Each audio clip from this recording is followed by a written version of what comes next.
Praise the lord. దేవుని నామమునకు మహిమ కలుగునుగాక. ఈరోజు దేవుని వాగ్దానము, సొమ్మసిల్లిన వారికి బలమిచ్చువాడు ఆయనే. యెషయా గ్రంథము 40వ అధ్యాయం 29వ వచనము.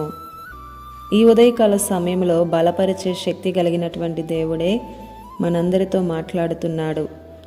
దేవుణ్ణి ఎంతైనా స్తుతించబద్దులమై ఉన్నాం. ఎందుకంటే రాత్రంతా కాచి ఈ నూతన ఉదయాన్ని చూసే కృపనిచ్చారు కదా.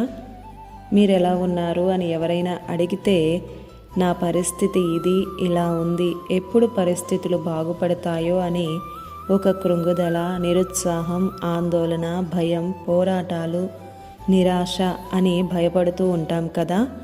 మనమేమీ భయపడనవసరం లేదు. ఎందుకంటే దేవుడు తోడుగా ఉంటాడు.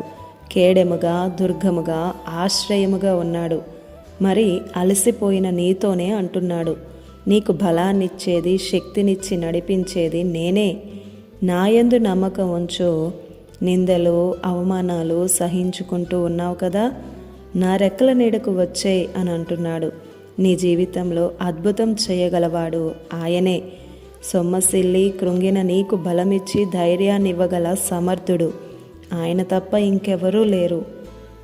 మనం ఆరాధించే దేవుడు బలవంతుడైన దేవుడు. ఆమేన్. ఇది నా వాగ్దానం మనందరి జీవితాలలో నెరవేరాలని కోరుతూ, దేవుని సువార్త పరిచర్యలో మీ సహోదరి Prasanna. God bless you. Amen.